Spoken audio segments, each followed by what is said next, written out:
Hey everyone, and welcome. The internet is just an incredible tool, right? It connects us to a whole world of information. But, just like driving a car, it really helps to know the rules of the road. So today, we're going to break down how to search and browse the web safely so you can get out there and navigate with total confidence. All right, so here's our game plan. We're going to start with the absolute basics, just how to get around the web.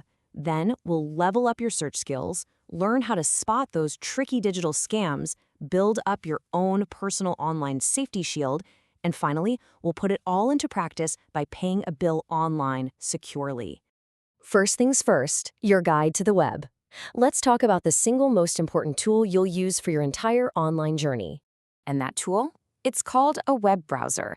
It's really just a simple app that lets you visit websites. I'm sure you've seen the icons for them. You've got Google Chrome, Apple's Safari, Microsoft Edge. You just tap or click on one of those, and you are ready to explore the entire internet.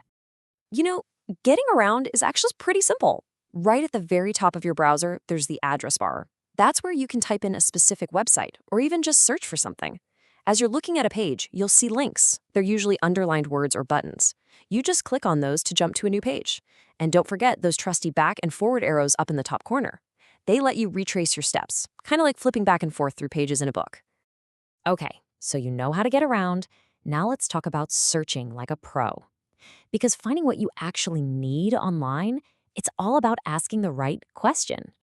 Think about it like this. If you just type in something really vague, like flowers, you are going to get millions of results, pictures, articles, you name it.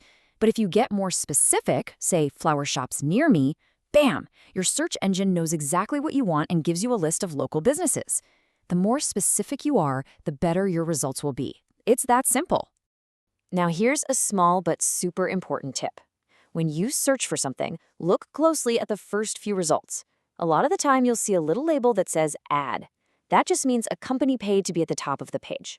They might be exactly what you're looking for, but it's always a good idea to scroll down past the ads to see the other, what we call organic search results. All right, so let's say you found an awesome website, a great recipe, a news site you really trust, or your bank's homepage. Instead of having to find it again every single time, you can bookmark it. Just look for a little star icon. It's usually right up there near the address bar. You click that, and it saves the site, so you can get back to it with just one click later on. It's kind of like putting a sticky note in your favorite cookbook. So we've covered exploring and finding stuff, but now we got to talk about staying safe. See, just like in the real world, there are scammers online. But the good news is they often use the same old tricks that are actually pretty easy to spot once you know what to look for. This is the million-dollar question, isn't it? You get an email or maybe a text that looks official, but something just feels a little off. So how can you be sure if it's real? Well, the good news is scammers almost always leave clues. So let's put on our detective hats. Here is your official phishing spotters checklist. Number 1, they try to create a false sense of urgency. They'll say something scary like, your account will be closed, to make you panic and click without thinking. 2, they use generic greetings like, dear customer. Why? Because they don't actually know your name. 3, look for really obvious spelling and grammar mistakes. And last but not least, always check the sender's email address. If it looks like a long, random string of characters and not from the company's official website, that is a huge red flag. And this is the golden rule. The most important thing to remember, if you have any doubt at all, do not click anything in that message. Just close it. Then go find a phone number for the company from their official website or an old bill and call them directly. Seriously, this one simple step will protect you from almost any online scam out there. Okay, now it's time to build your defense system. And listen, this isn't about being a tech wizard.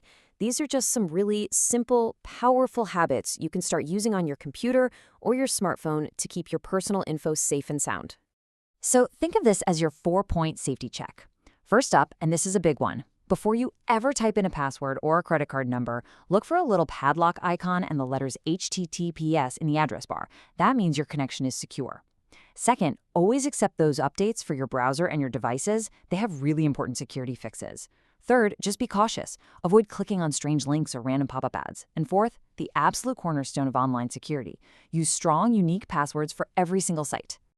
Okay, I really want you to remember this one. The free Wi-Fi at a coffee shop or the airport, it's great for checking the news, but it is not secure. It's kind of like having a private conversation in the middle of a crowded room. You just don't know who might be listening in. So for anything that involves your personal information, like banking or paying bills, always use your secure home network. So you might be thinking, how in the world am I supposed to remember a different, complicated password for every single website? I get it. And that's where something called a password manager comes in. It's a secure app that's basically like a digital vault. It creates and stores all those complex passwords for you. All you have to do is remember one master password to unlock all the others. It is an absolute game changer for online security. All right, for our last section, let's put all of this together and use it for a real-world task. We're going to take everything we've learned from secure connections to spotting scams and apply it to something we all do, paying a bill online. Now, you might actually be surprised to hear this, but paying a bill through your bank's official website is often way safer than just dropping a check in the mail. Think about it. Mail can get lost or even stolen, putting your bank account and routing numbers out there. A secure online payment encrypts all that information, protecting it from any prying eyes. So next time you're ready to pay a bill, just run through this little checklist in your head. 1. Make sure you're on your trusted home Wi-Fi, not public Wi-Fi. 2. Instead of clicking a link from an email, type your bank's web address directly into the browser yourself. 3. Once the page loads, do that safety check. Look for the padlock and the HTTPS. And 4. Log in with that strong, unique password you created. And that's it. You've just made a secure transaction. And there you have it. You are now equipped with the knowledge to browse the web more safely and with a lot more confidence. So I'll leave you with a final thought. Looking back at everything we've covered today, from checking for that little padlock to being more specific with your searches, what's one new safety habit you're going to start using this week?